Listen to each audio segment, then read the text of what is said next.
Okay, Isaac, so Yes. can you tell us a little bit about your work with patents at the state level and the programs offered to startup companies with, I mean, overall, but especially with regard to intellectual property? Yeah, so first, we don't offer, the state's not going to help you draft your patents or file your patents or do actual patent preparation for you. So that's not what we do. We can't represent specifically in a very specific attorney-client relationship, private individuals. So you have firms like Doug's firm to help you do exactly that.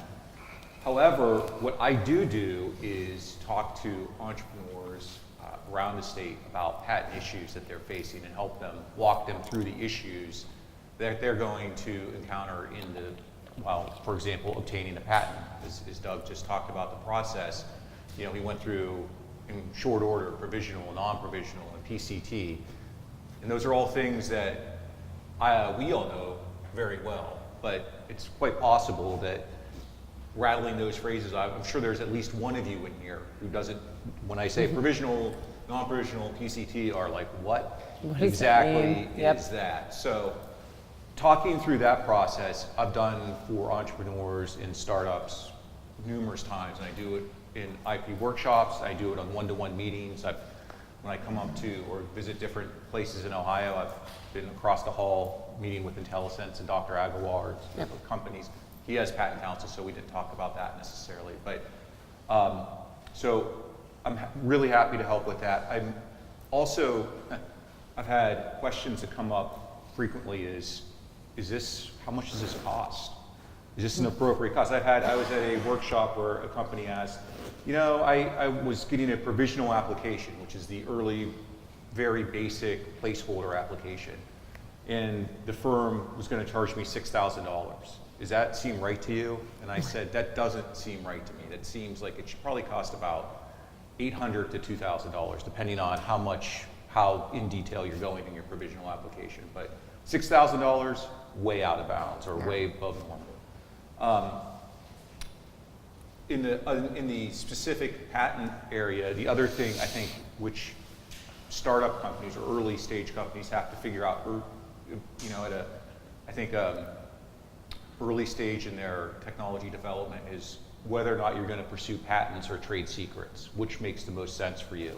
And I've talked through those issues with entrepreneurs around the state. So that's another very specific issue that I can help with. We could also talk about between a patent and a trade secret. So patents, they are both directed to ideas that have value, utility. Patents, though, are disclosed to the public. So when you file your patent application, you're telling the whole world what your idea is, because you're going to print it out on a patent and everyone's going to see it.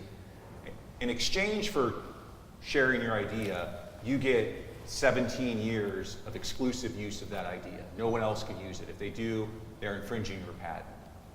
Trade secrets are what you would expect. They are secret. So you're not disclosing it to anyone. And their value, the value that you derive from a trade secret, is the fact that no one else knows about it, or, and this is most important, no one else can figure out what the trade secret is. So typically trade secrets are processes for making something. So you have to follow steps A, B, C, D, and E in a very specific order to make this. And someone can buy this and look at it, but they won't know how you made it. So maybe you have a patent on this thing, this microphone, which people can reverse engineer and figure out what it is. That's going to be disclosed to the public. But then how you actually made it, the process, you want to keep as a trade secret. It's because you don't want to disclose that, and you won't ever be able to figure out if someone's infringing anyway. I think the way I describe it to people is, if you can figure out, if you can go buy something in the marketplace and figure out if that thing is infringing your idea, then it should be a patent. If you buy something in a marketplace and you can't tell if it's infringing an idea, that should be a trade secret. And then how you go about maintaining trade secrets, you have to follow some, I think, important steps that startups oftentimes don't do.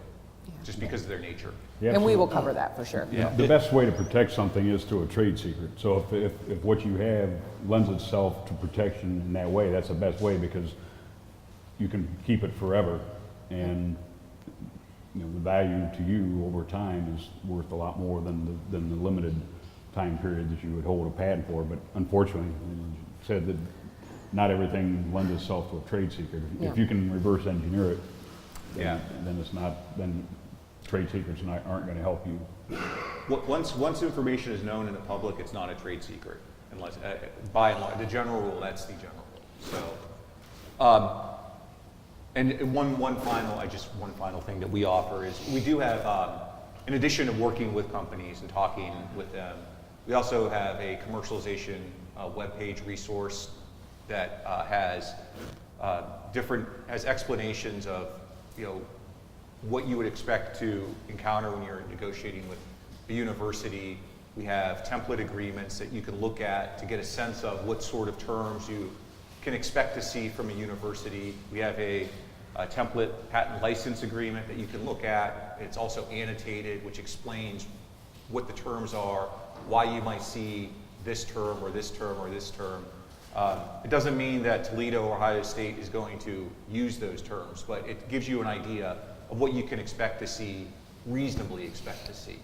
And we also have on that website a document that explains, especially if you're working with a university, the universities are going to include certain terms in these patent licenses or different agreements that they kind of almost have to include. And we explain why they have to be included so that you can at least get some comfort that, hey, they don't want to, they're going to say no arbitration provision in this agreement, but here's why they're doing it. They're not doing it to be jerks. They're doing it because they have to under state law. So we try to explain that as well. So we have resource documents that will help you with transactions that are patent related or really any IP related. That's excellent. That's excellent. How do you define a trademark? How do I define a trademark? Is it the same as a patent? No, a trademark is